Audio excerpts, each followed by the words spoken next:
안녕하세요. 7월 17일 신나는 수요일입니다.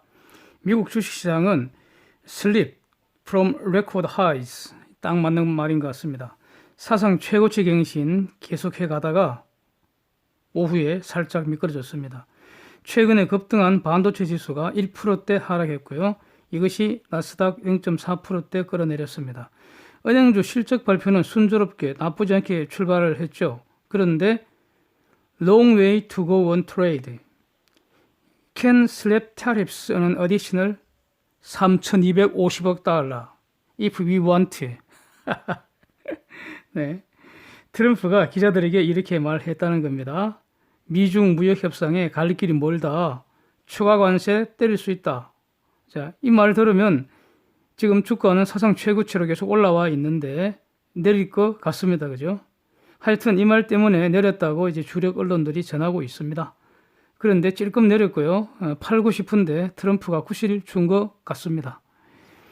채권 시장은요. 10년물, 30년물 장기채 수익률 어제 이어서 크게 올랐습니다.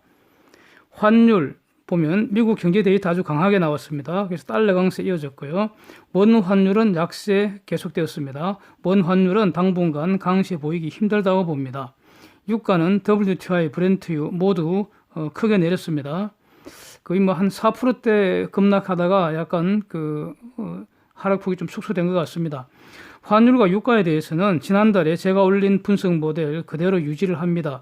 결론은 환율은 1,200원 이상으로 올 것 같고요. 유가는 하반기에 40불 중반으로 하락한다는 겁니다. 이 분석 과정이 궁금하신 분들은 이 영상을 참고하시면 되겠습니다. 데이터 정리하겠습니다.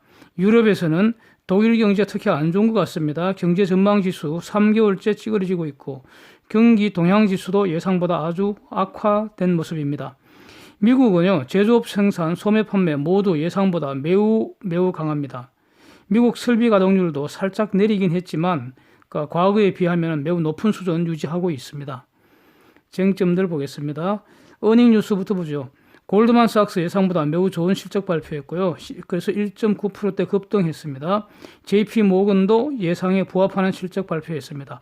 이날까지 대략 S&P 500 기업의 대략 한 5% 정도가 2분기 실적 공시를 했는데 이 중에 85%가 better than expected. 생각보다 좋더라는 겁니다. 이 말은 실적이 주가에 부담이 되지 않는다는 의미입니다. 제 경험으로는요. 적어도 지난 한 10여 년간 분기 실적 시즌에 대체로 예상보다 좋게 나오는 경우가 대부분이었습니다. 지난 1분기 때도 그랬었죠. 네, 이번에도 한번 두고 보겠습니다. 제롬 파월이 지금 파리에 있는데 미국의 근원 소비자 물가 지수 Core Personal Consumption Expenditure 이게 지금 페드에서 금리 결정할 때 가장 주목하는 물가 지수라고 제가 여러 번 말씀드렸습니다. 최근 발표된 이 값이 연율 1.7%입니다. 페드 목표치는 2%죠. 이 1.7%가 지난 4개월 내 가장 높은 값입니다. 그전에는 뭐 1.5%, 1.6% 이렇게 보였었죠. 게다가 이제 지난달에 오른 것인데, 그래도 파월은 인플레 압력은 매우 약하다. 이렇게 평가를 한 것입니다. 예? 그러니까 6월 달에 금리 동결을 하면서 파월이 한 말과 완전 다르죠. 그때는 1.6%였는가 그랬는데도 낮은 인플레이션은 일시적일 거다. 이렇게 평가를 내렸던 것이죠. 그래서 집중적으로 비판을 했었는데 저도 비판을 했을 거예요. 이제는 1.7%인데도 불구하고 인플레 압력은 매우 약하다. 이렇게 평가를 한 겁니다. 이 말은 금리 인하에 지장 없다는 의미입니다. 그래서 파월은 weak inflation and weak global outlook 이걸 지금 강조하면서 금융 완화 정책 옹호하고 있습니다. 예. 아마 금리는 확실히 내릴 것 같습니다. 미중 무역 전쟁 정리해 보면요, 이게 지금 아무 성과도 없이 휴전이 끝나가는지 양쪽 선수들이 슬슬 몸을 푸는 것 같습니다. 중공은요, 미국산 농산물 구매 약속은 지키지도 않고 실무 협상 재개 해결을 해놓고 아직 날짜도 지금 잡히지 않고 있습니다. 이제는 트럼프 트윗에 대꾸질이나 하고 있어요. 네. 중공 2분기 성장률 6.2%, 이게 27년 만에 최저치로 곤두박질 났는데 이게 관세 작품이라고 이제 트윗이 트럼프가 자랑질하는 트윗을 날리니까 시진핑은 나가리 꾹 쳐닫고 있고요. 예, 외교부 대변인이라는 자가 지금 트럼프 맞짱을 뜨고 있습니다. 예? 6.2% not bad. 예? 중국은 지금 안정적으로 성장하고 있답니다. 말은 맞죠.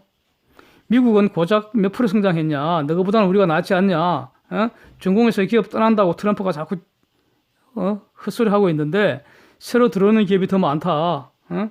관세는 미국 소비자들이 부담하고 있다. 거짓말하지 마라. 이러고 지금 싸움질하고 있습니다. 트럼프는 드디어 아주 중요한 말을 했죠. 지금 터닝 포인트가 나온 것 같아요. 시진핑과 아주 좋은 친구였는데 과거형을 썼습니다. 이제는 그렇지 않다는 거죠. 예.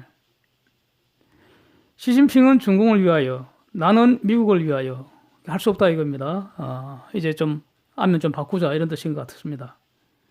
Long way to go on trade. Can slap tariffs on an additional $325 billion if we want. 자, 필요하면 언제든지 3,250억 불 추가 관세 때릴 수 있다. 이런 거죠. 무역 협상이 아직 갈 길이 멀다. 이게 본질입니다. 이러한 그 상황 전개가 저는 놀랍지 않습니다. 오히려 이렇게 전개될 것을 예상을 하고 있었다고 저는 봅니다. 제가 지난 영상들 쭉 보시면 아마 동의가 되실 겁니다. 3,250불 추가 관세 연기한 거 이거 미국이 적절한 타이밍을 보기 위한 것이고요. 화웨이 거래 재개하는 것도 미국 기업을 위한 것이고요. 때가 되면 추가 관세 날릴 것으로 저는 봅니다. 로이터 보도에 의하면은 미 의회 상원 하원 국공이 화웨이에 대한 제재 더 강화하는 법안 제출했다고 합니다. 그래서 중공과 북공에 대해서는요 트럼프보다 의회가 더 강경한 것 같습니다. 이거는 뭐 공화당 민주당 일치되어 있는 것 같습니다. 한일 무역 전쟁 보겠습니다. 일본이 한국을 안보상 우대 국가에서 제외하는 절차, 즉 백색 국가 화이트리스트에서 제외하는 일본 국내법 절차를 지금 진행 중인데 이게 지금 정상적인 그 정부라면은 당연히 이 절차를 일단 중지를 시키거나 좀 연기를 시키거나 막기 위한 노력을 일단 최선을 다해야 되는 거 아닙니까? 그런데 그런 노력은 지금 보이질 않고요. 오히려 이것이 실행됐을 경우 대응 방안을 지금 얘기를 하고 있습니다. 마치 이게 실행되기를 기다리는 것 같습니다. 싸움을 막는 것이 아니라 오히려 일본에 크게 싸움판을 벌려주기를 기다리는 것 같아요. 종북 주사파 꼴통들 뭐 이놈 저놈 다 나와갖고 말이죠. 뭐 이순신처럼 싸우자 해서고 죽창가 부르면 선동질 해서고 건보기가 어떠고 저떠고 지금 헛소리 해서고 예송이 새끼가 일본이 더 큰 손해 볼 거라고 나불대는데 분명히 저 덩신 말은 틀렸다고 보는데요. 설사 맞다 하더라도 아니 100억짜리 중소기업이 삼성하고 싸움질 해갖고 삼성이 설사 1,000억 손해 입히고 지는 100억 손해 입으면 삼성은 재채기 한번 하고 말지만 중소기업은 뒤지잖아요. 이런 비슷한 꼬라지 아닙니까? 일본이 한국의 성장을 방해하기 위해서 경제 침략을 한 것이라고 지금 지랄합니다. 예, 그런 것 같습니다. 예. 그래서 반일 투쟁, 항일 투쟁 하는 거, 그래서 반일, 항일 이거 중심으로 북권과 자연스럽게 연대하려는 수작인 것 같습니다. 국민을 친일파, 항일파로 나누어서 싸움질시키고 내년 총선, 그 다음 대선까지 종북 주사파 독재무리들 지지하는 이 덩신 버러지들 결집하려는 정치적 흉계에서 비롯된 거 아닌가 지금 이렇게 보여집니다. 예. 그래서 한일 무역전쟁은 결국 저것들이 확전시켜 놓고 조기 해결할 노력은 하지도 않으면서 이걸 핑계로 추경해서 돈이나 더 달라고 지금 그러고 있습니다. 뭐 1,200억 더 달라고 했다가 3,000억 더 달라고 했다가 아무 근거도 없이 돈 1,000억이 지금 왔다 갔다 하고 있습니다. 이 기회에 돈도 챙기고 덩신 지지벌레들 다 불러 모으고 아주 막 살맛이 나는 것 같습니다. 저것들은. 기업들은 힘들어질 것 같습니다. 특히 내수기업들이요. 예.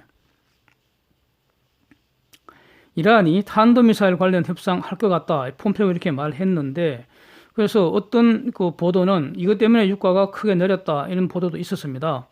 그런데 이란은 바로 이것을 부인했습니다. 예, 뉴스 한번 보시죠.